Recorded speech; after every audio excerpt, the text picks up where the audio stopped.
Chuck, how you feeling today? Hey, man, I'm doing great. Played golf the last 2 days. Tonight's my last game. I'm excited because I'm on vacation for the next 4 months. So I am pumped right now. I'm not going to lie. I played golf the last 2 days. And tonight I'm working on NBA TV. You know, we have to do 2 games in the finals. Uh-huh. I gave Kenny and Shaq game 1, game 2.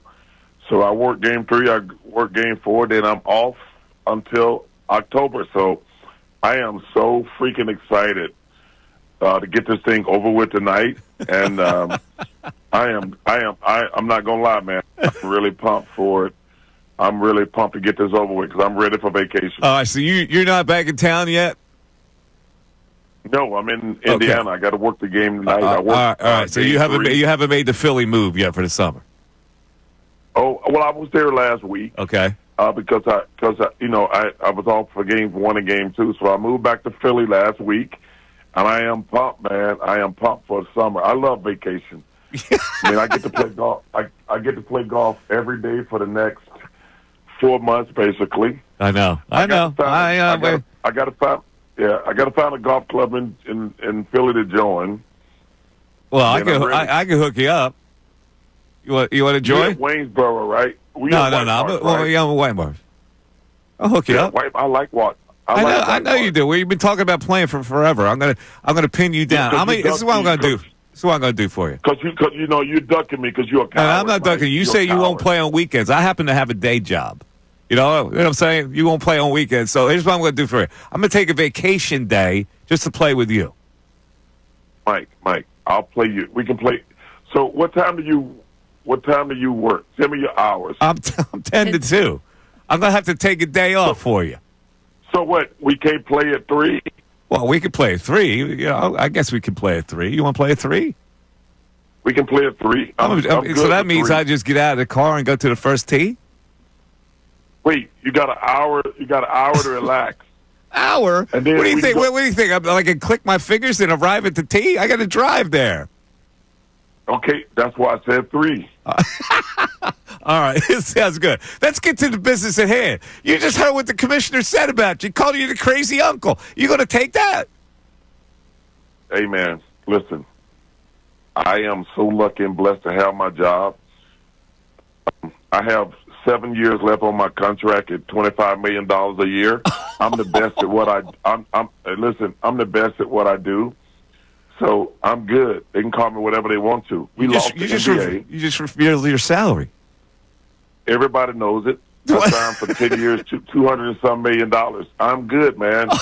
I ain't work. I'm not.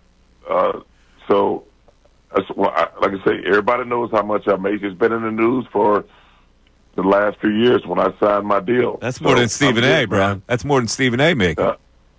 Well, listen, I don't compare what other people make. I know how much I make. I'm very lucky and blessed and thankful. And I got to figure out how much longer I'm going to work. And I'll figure that out. I'm holding all the cards and making all the decisions. And I wish the NBA great luck on NBC and Amazon and obviously ESPN. I wish them great success, and I hope they do great.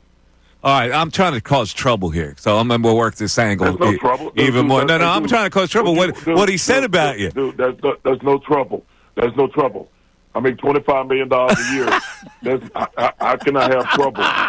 No, that's a good way of looking at it. But I noticed that your boy... No. There's no good way. That's a great way. All right, it's a great way. I'm getting paid. Listen, we lost the NBA. We're going to be doing on ESPN next year. I'm looking forward to working for ESPN, but it's only a great way. All right, so it doesn't bother you that he called you the crazy uncle. That's what I'm getting to. Not at all. All right. Everybody knows who I am and what I do. I'm very good at what I do.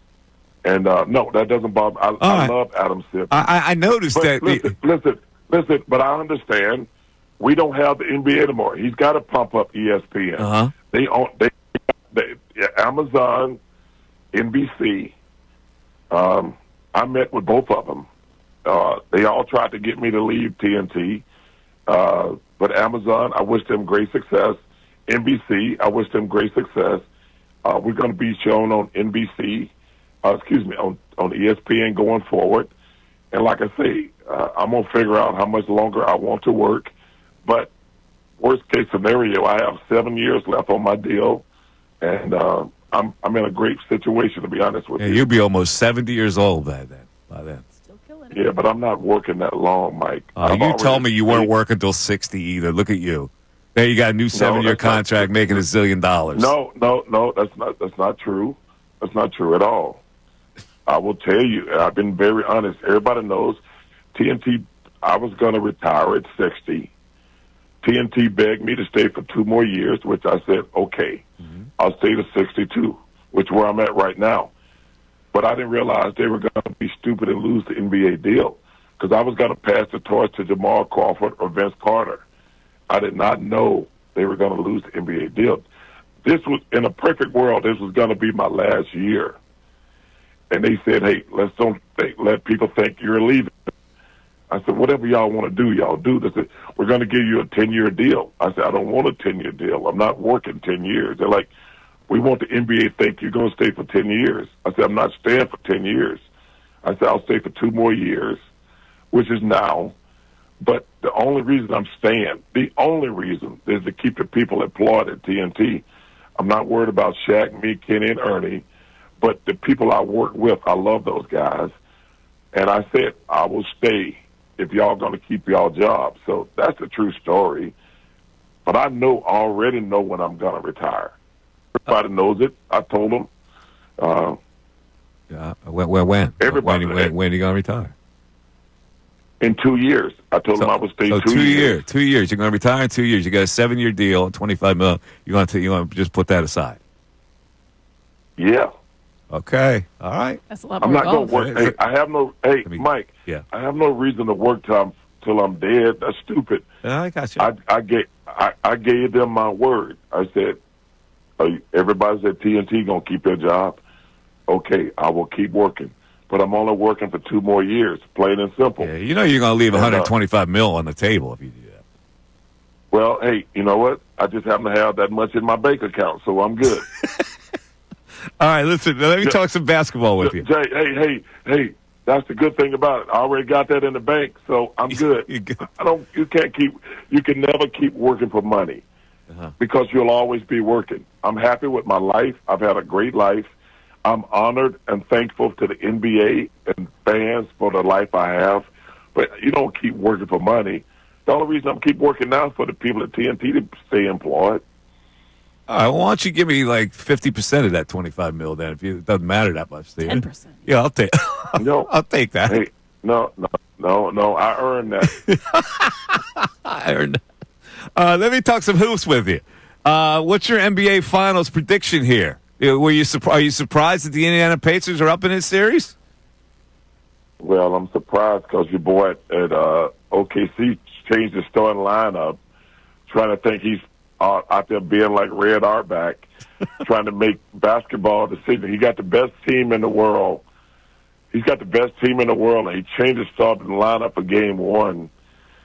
You know, they've been the best team in the NBA all year, and for some reason, he thought he was Red Auerbach. You know, and the only person who did something.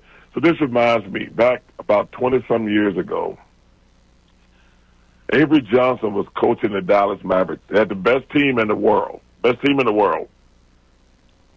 So he plays against Don Nelson, who has a small lineup. Avery changes his lineup, and the number 1 seed Dallas Mavericks get upset by Golden State. And I said, this is the stupidest thing. The OKC Thunder have the best team. They've been the best team all year. And the coach, for some reason, think he's Red Auerbach, like, let me try to make everybody think I'm the smartest dude in the world. And he changes up his lineup. And I honestly think he might have cost them the series. I do think this. I think whoever wins the game tonight is going to win the series. But if OKC loses this series, that was one of the worst decisions I've ever seen from a head coach. It was stupid. And like I say, I don't know if they can recover, But if they do lose this series, it's because the coach tried to think he's Red Auerbach and tried to reinvent the wheel. Instead of having the best team in the world, it's like, you know what? Even though we won 70 games, we're in the NBA Finals, I'm going to change my starting lineup. I'm like, are you serious, dude? That was one of the worst decisions ever. We'll see how this turns out. But speaking of stupid decisions, I know you got an opinion on this. You called the Knicks the stupidest damn people in the world for doing what they're doing. Yeah. Why do you fire a coach who's successful and you don't have a succession plan? That makes zero sense whatsoever. I mean, you think about this. Tips did a great job, number one. Further this year than they did last year. They were 2 games from the finals. But, okay, you do what you want to. You know, it's your team. But at least you have a succession plan. They, I think they've been turned down by 5 coaches, 6, I think, maybe 6 by now. Yeah, the organization said, no, we ain't doing that. Yeah, so you don't fire somebody unless you have a succession plan in place. And now you're getting publicly humiliated. Like it'd be like if you just went around asking women on dates publicly, and they're like, "Nah, you're ugly," or something like that. Why would you do that? That makes zero sense whatsoever. Isn't that your boy Leon Rose? Wasn't he your boy at one point? Well, no, I like Leon, but I don't know him like that. Okay. You know, my boy is West. Yeah, West. Worldwide West. Yeah, Worldwide West. But I don't. This is almost getting to the point now where it's embarrassing. Because now, who are you going to get as a coach? I mean, if everybody's turning you down, I mean, it's just a really bad look, and I'm not sure what they're doing. Yeah, we're talking to Charles Barkley, the great Chuck. Charles, I got to run this by because I know you have an opinion on this. The morning show today had Joyce Irving on the show, and he revealed that he has never had a conversation with Joel Embiid. He's never been asked to sit down with him. He's never been asked by Embiid to have a conversation.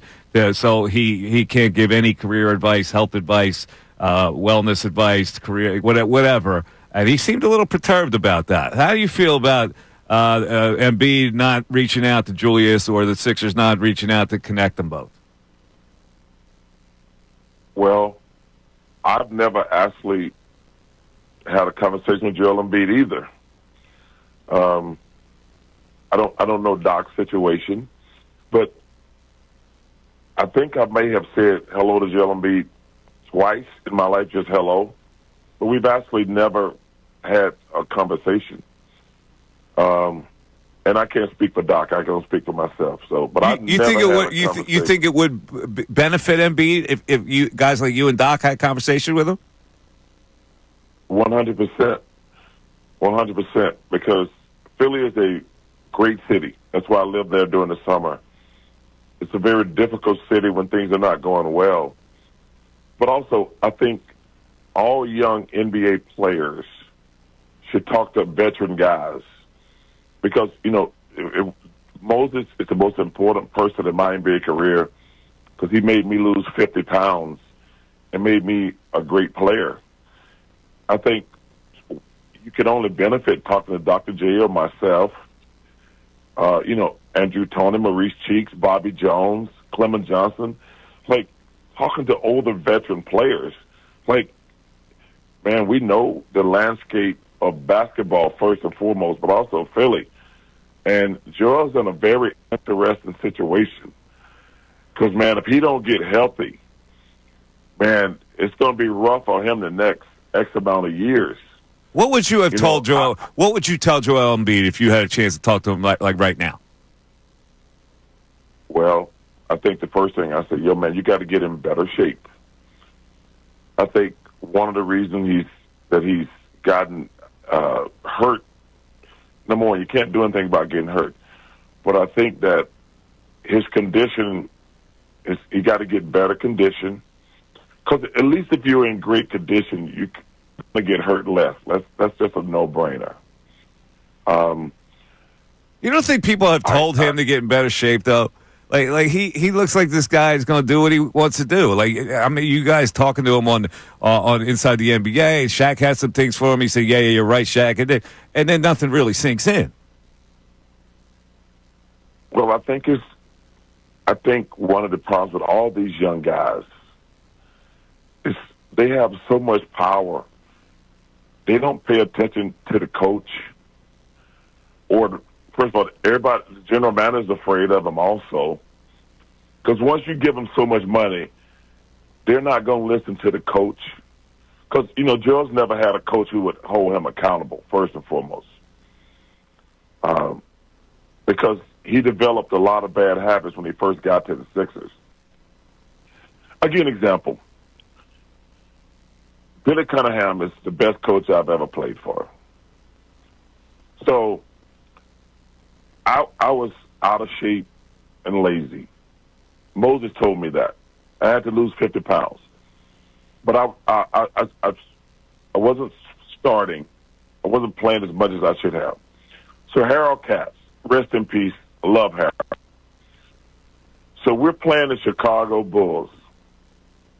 And Billy, he left Dr. J and Moses, they were not on time, okay? He didn't screw around. We're going to leave at 5. If he saw those guys walking to the bus at 5, they're going to get freaking left. That's how great Billy was. He's a disciplinarian. I love that guy.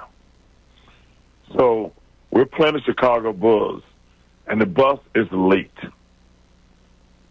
And Billy's never late. So finally, about 10, 15 minutes later, Billy walked on the bus, and you can tell he got the red ass. Harold Katz goes behind his back and trade Mark Alvarone. And Billy, so obviously, I think we don't know what's going on. So we get to the game, and Billy's like, guys, we traded Mark Alvarone.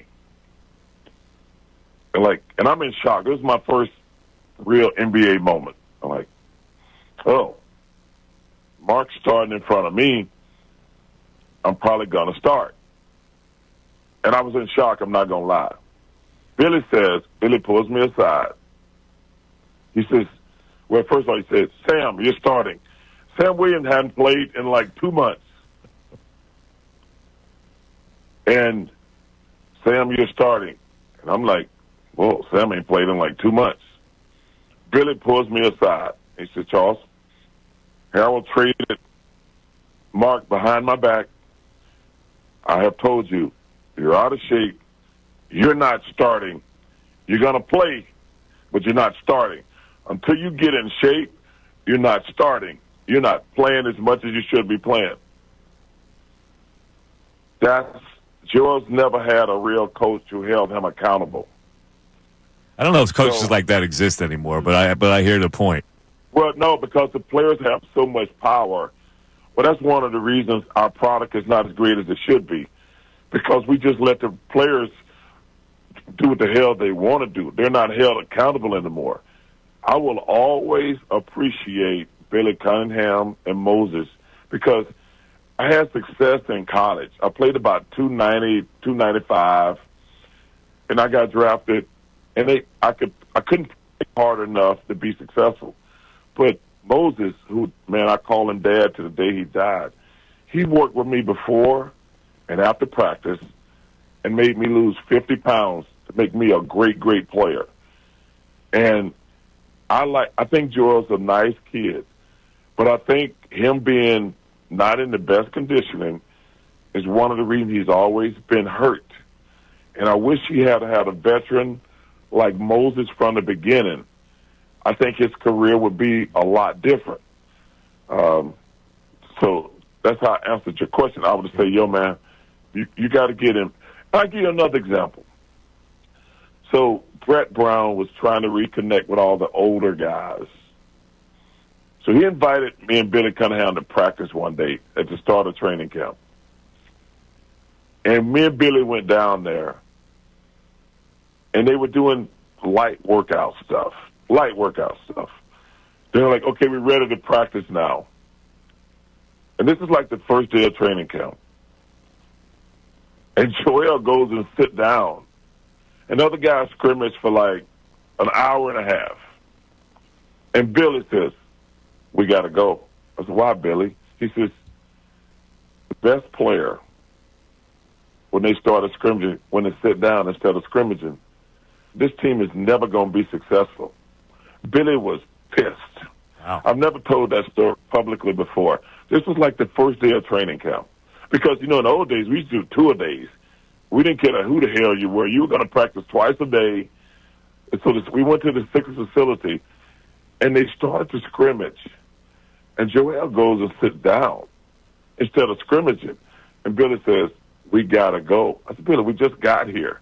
He says, the best player on their team, when they started scrimmaging, when they sit down, this team, and this is like probably 5 years ago. Wow. He says, this team is never going to be successful. Your best player has to set the tone. He says, this is the first day of training camp. Now, if we had been a week or two in, a week or whatever, yeah, you know what? You don't want to run your best player in the ground. But this was the first day of training camp. And when they started to scrimmage, he went and sat down. He said, because Brett said, hey, let's scrimmage. And Joel went and sit down. And I really think this. If Joel had had a real coach from the beginning, I think his career would be totally different. I think he would have been the greatest player. I do believe this. I think if he had like a real coach from the beginning, like a Billy Cunningham, I think he would have been the greatest player in Sixer history. I'm not saying no disrespect to Doc or Wilt Chamberlain or myself. I think if he had a real coach from the beginning who held him accountable, I think he would have been the greatest player in Sixer history. Wow, Chuck, that's powerful stuff, man. Hey, listen, I just want to before I let you go, you owe us a co-host coming in. So, what we're going to do that in August? Yeah, we're going to do it in August. All right. Let me tell you something, Mike. Hey, let me tell you something. So, I bet big on Edmonton Oilers last night, and I bet big on Edmonton in the series. Last night, I took the boys out to smoke cigars. That's why my voice is a little raspy. And when Florida scored with like 15 seconds ago, I almost had a heart attack. and then overtime hockey is the greatest thing in the world. It's pretty good. Yep. Hey, Amy. Yes, sir. Why in the hell? Number one, keep doing your thing, girl. I love to watch you do your thing. Thanks, buddy. Why in the hell you let me talk to this pain in the ass? Listen, this is his interview. I'm just sitting here. I Amy could blood in it, burst at any time. You're telling good stories. I do. Amy is so cool and professional. She lets you just talk the whole damn interview. I know. Hey, Amy, you got into questions? I do have one. I heard through a birdie that you played Rolling Green last year from the tips, and you shot exceptionally well. Hey, let me tell you something. There's a cheater over at Rolling Green. His name is Fran Duffy. See, Duff shot close to his age. Oh, Duffy's like a 5 or 6, bro. He shot close to his age. Let me tell you something. Dump has the best tempo. He does. Yeah, he's fun to play golf with. I played with him before, yeah. You know what? He's the best. And number one, I want to congratulate him on retiring. Yes. He's the best dude. I used to play at Rolling Green with a guy named Dr. Lou DeBacco. I played with him once. Yeah, I played with Lou DeBacco once. Yeah, but Fran is the best. I bumped into Fran last week when I was in Philly. I can't wait to get back because he always takes me out to Rolling Green. I can't wait, man. I love Philly, and I'm waiting on my invitation to join a golf course there because I got to finally join a golf course because I need a place to practice. Yeah. I mean, I can play everywhere, but I need a place to practice. Yeah. Because I like to practice, and I'm playing great. I shot like a 78 I know you're playing great. I don't know if you can afford the initiation fee around here, though, with $25 million a year. There's several to choose from. Yeah. Not too far from you. What can you recommend? Even though the government, hey Mike, even though the government's screwing me out a lot of taxes, Apparently I got to start spending some money because I didn't realize how crooked our government was. Because I was working on my daughter's prenup. I got the best son-in-law in the world, but you can't trust people when it comes to money. So I'm not taking no chances. So I was working on my daughter's prenup, and they were telling me like, "Well, this is how much money," because my daughter's going to get all my money. But then they're like, "Well, this is how much you're going to pay in taxes." I said, "What do you mean she got to pay this in taxes?" They're like, "Well, you got to pay her taxes when you give her this money." I said, "Wait, I've already paid taxes on that money." They're like, "Yeah, Chuck, our government is full of crap." The death tax. The death tax. Said, wait a minute. I got to pay. I've already paid taxes. Now I got to pay more taxes when I kill over? Yep. Man, the government, they're just damn crooks, plain and simple. I got you. Listen, man, this has been fantastic. I just want to say one thing for the end. Adam Silver calls you crazy uncle, and your boy Dan Patrick didn't have your back. See, I would have had your back. Let me tell you something.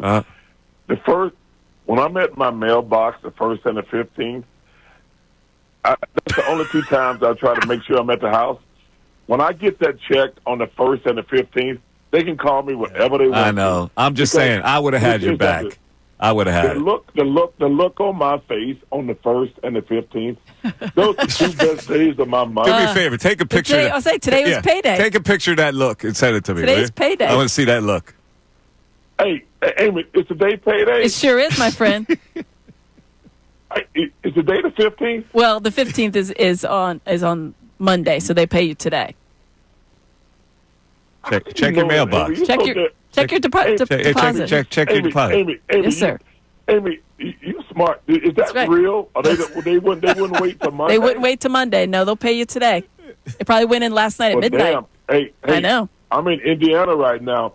I got to make sure nobody go near my damn mailbox. That's right. You better check it. That's a big check sitting in there. That's a big check in there. How much you bagged last night on the That's Oilers? a great bet though on the Oilers. Yeah. How much you bagged last night? Oh, it was a big number. But the bigger number is on the series. Oh, okay. Yeah. Well, you got the Oilers winning the series? Mike, hey, Mike, let me tell you something. When I get back to Philly tomorrow, the first thing I'm going to do, number one, I'm going to unpack my clothes. I'm a clean fanatic. I'm going to pack my dirty clothes because I've been on the road for 4 days.